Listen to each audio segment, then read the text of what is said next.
Historia Biografi.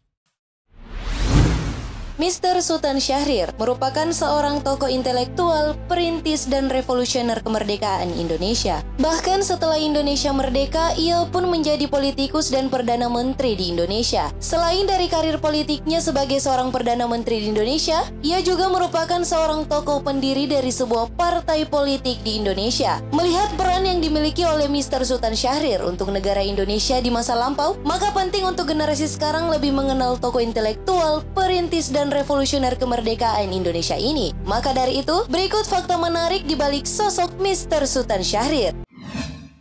Tapi sebelum lanjut, kami ingatkan kembali untuk subscribe channel ini dan aktifkan lonceng notifikasi kamu untuk mendapatkan info dari Historia Biografi.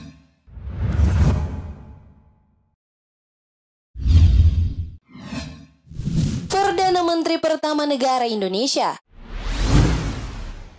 Mungkin sebagian besar telah banyak yang sudah tahu bahwa Mr. Sultan Syahrir merupakan Perdana Menteri pertama yang dimiliki oleh Indonesia yang menjabat 14 November 1945 hingga 20 Juni 1947. Akan tetapi, mungkin tidak banyak yang tahu bahwa terpilihnya Mr. Sultan Syahrir sebagai seorang Perdana Menteri tidak lain untuk menjadi ujung tombak diplomasi Indonesia. Selain dari kemampuan yang dimilikinya, terpilihnya Mr. Sultan Syahrir sebagai seorang Perdana Menteri dan diplomator tidaklah terlepas dari anggapan bahwa dirinya tidak pernah memiliki hubungan dengan pemerintah Jepang. Tidak adanya hubungan yang pernah terjalin antara Mr. Sultan Syahrir dengan pemerintah Jepang diharapkan dapat memberikan keuntungan tersendiri di dalam diplomasi dengan tentara sekutu yang tidak senang dengan pemerintah Jepang.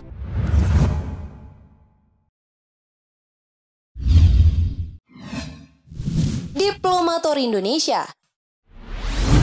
Seperti yang diharapkan dari terpilihnya Mr. Sultan Syahrir sebagai seorang Perdana Menteri sekaligus sebagai seorang diplomator Indonesia. Maka dari itu, kiprah yang dimiliki Mr. Sultan Syahrir dalam bidang diplomasi pun bermula pada bulan Oktober 1945. Pada saat itu, Sultan Syahrir melakukan perundingan dengan Belanda terkait dengan pertempuran pasca proklamasi di beberapa kota Indonesia. Pada perkembangannya, Sultan Syahrir pun memimpin perundingan lain antara Indonesia dan Belanda seperti perundingan Hogevalue dan Linggarjati. Dalam melaksanakan perundingan, Sultan Syahrir tetap konsisten untuk berpegang teguh pada nilai-nilai humanisme dan demokrasi.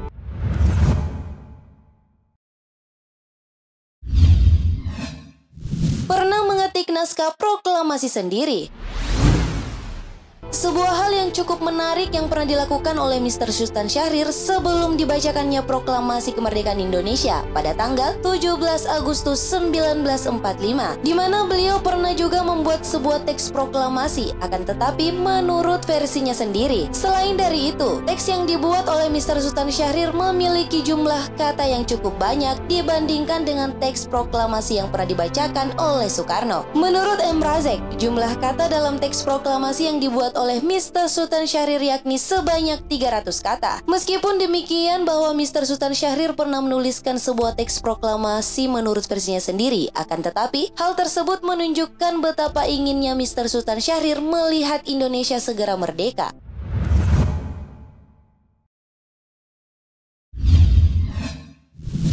Menganggap proklamasi sebagai rekayasa Jepang. Mr. Sultan Syahrir juga merupakan salah satu tokoh yang menghendaki agar proklamasi kemerdekaan Indonesia segera dilakukan. Bahkan Mr. Sultan Syahrir pernah mendesak Soekarno dan Hatta untuk sesegera mungkin untuk melakukannya. Akan tetapi, pada perkembangannya telah terjadi suatu hal yang menarik, yakni pada saat pembacaan proklamasi kemerdekaan Indonesia, Mr. Sultan Syahrir sendiri tidak ikut hadir. Dirinya hanya memantau jalannya pembacaan proklamasi tersebut, serta menganggap bahwa pembacaan teks proklamasi yang dilakukan oleh Soekarno hanya merupakan sebuah rekayasa Jepang sendiri.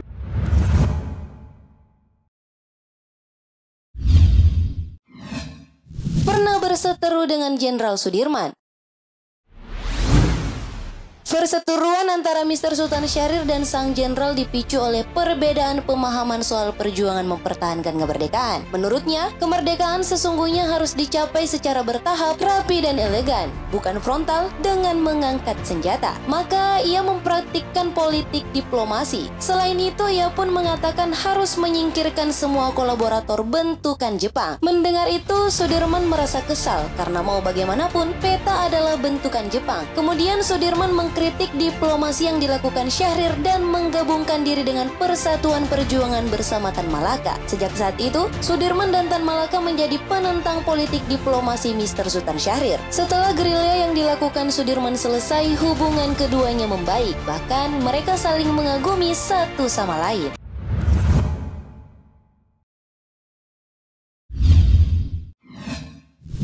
Tidak menyelesaikan studinya.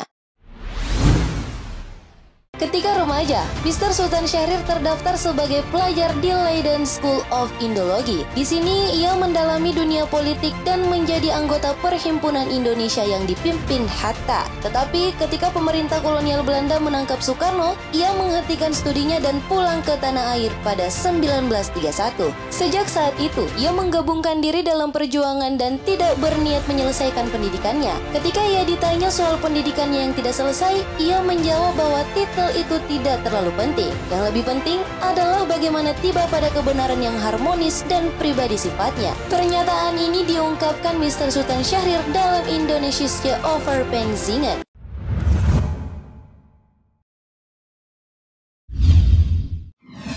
Pendiri Partai Sosialis Indonesia.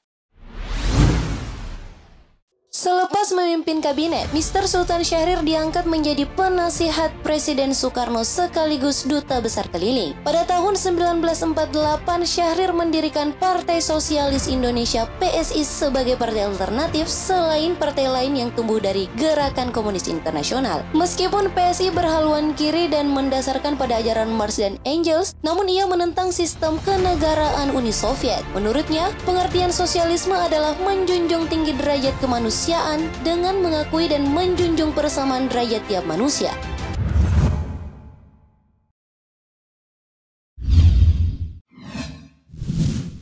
Akhir hayat sang diplomator. Keretakan hubungan antara Soekarno dengan Mr. Sultan Syahrir berujung pada penangkapan dan penahanan Syahrir. Pada waktu itu, kesehatan Syahrir semakin memburuk. Ia menderita stroke dan komplikasi cukup parah. Kemudian, Soekarno mengizinkan Syahrir untuk berobat ke luar negeri asal tidak ke Belanda. Maka Swiss menjadi pilihan. Dan pada 21 Juli 1965, Syahrir dan istrinya terbang ke Swiss. Pada awal April 1966, kondisi Syahrir semakin memburuk. Lalu, Poppy membawanya ke rumah sakit. Setelah koma 7 hari, Syahrir meninggal pada 9 April 1966. Setelah itu, gelar pahlawan nasional pun disematkan padanya. Penguburannya pun dilakukan di Taman Makam Pahlawan Kalibata dengan penuh penghormatan. Terima kasih telah menonton video ini. Jangan lupa like and share serta sampaikan kritik dan saran kamu di kolom komentar. Sampai bertemu kembali di video Historia Biografi selanjutnya.